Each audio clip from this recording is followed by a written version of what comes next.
Hey folks, Jake from Podcasty For Me here. This is a preview of a bonus episode from our Patreon feed, Paid Costly For Me.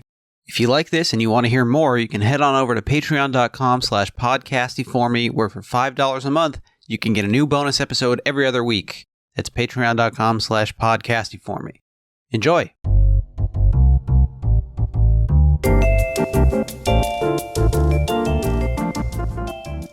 So, after the cancellation of the Gong Show, Barris is depressed. He sells Chuck Barris Productions for a meager $100 million in 1980. Yeah. And he's depressed because he's out of a job or whatever. And he checks into a hotel in New York for what he intends to be 2 weeks. Ends up being 2 years. Mm-hmm. He goes a little bit Howard Hughes mode, although the film depicts him going full Howard Hughes mode. And while he's there, he writes this book called Confessions of a Dangerous Mind, an unauthorized autobiography.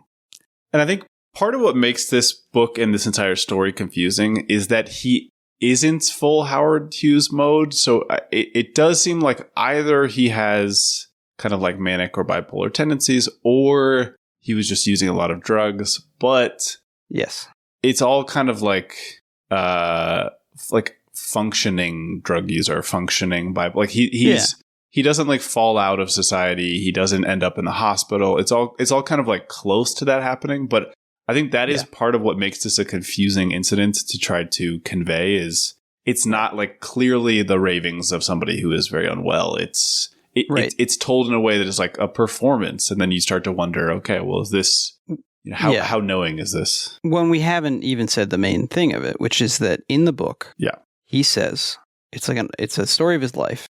And a lot of him like fucking and shitting himself and stuff. That's correct.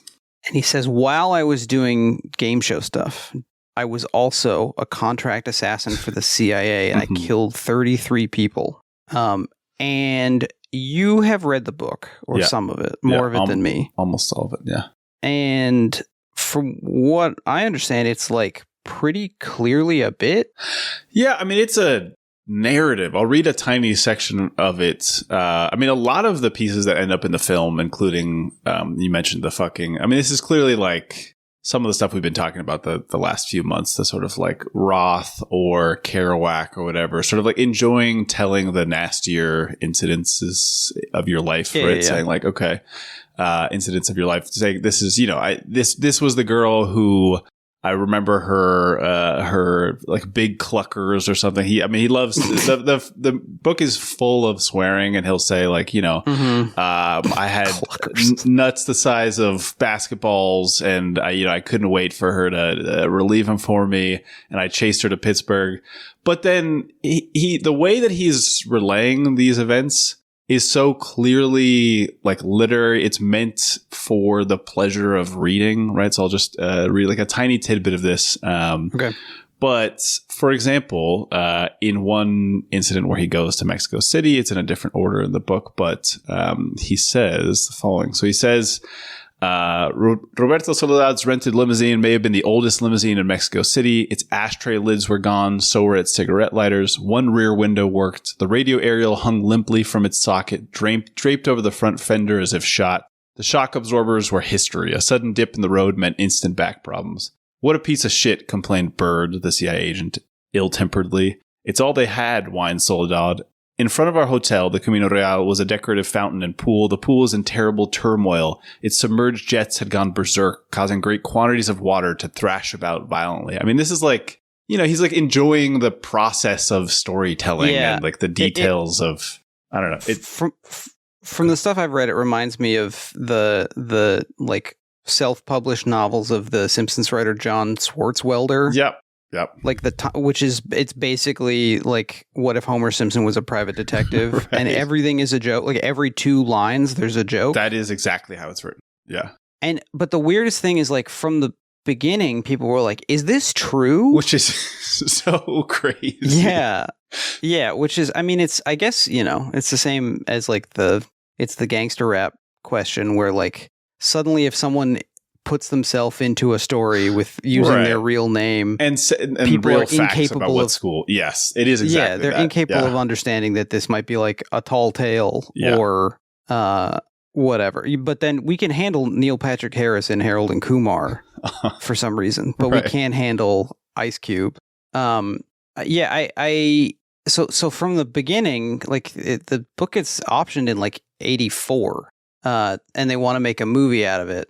And it also, I mean, it gains popularity with people who are excited to hear about any type of conspiracy, which is, I think, part of the reason that it gets any traction as like a source of truth is just because guys who are excited to hear that somebody's talking about the secret operations of the CIA say like, we told you so, basically. Yeah, we gotta talk about that. But there is a sort of overlap. I think the overlap between like lone gunman guys from the X-Files and Mr. Show guys is the R. Bud Dwyer tape. Yes. I think exactly. I think that is the center of the Venn diagram, is passing around a VHS tape of R. Bud Dwyer shooting himself on television. Precisely. Yeah.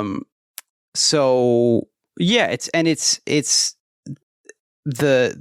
they want to make a movie of it. Jim McBride is initially attached. Jim McBride, who directed like Breathless, the Breathless remake, and like Great Balls of Fire, the Dennis Quaid, Jerry Lee Lewis biopic. So he first comes on. He sends the script to Richard Dreyfuss, who like refuses it on moral grounds, basically, which is really funny. It is fun. Although, I mean, again, in reading it, it leans so far into the crude humor that this is part of what put me off our own jokes, because it's sort of like it is tiresome how much this guy enjoys just saying like, I wanted to fuck her brains out more than I wanted to eat or something. You're like, okay. Yeah. I mean, sometimes if you've had a meal recently. Sure, yeah. But it bounces around for a long time. Everybody is interested. I saw mention of, and some of this comes from Barris himself, so who knows?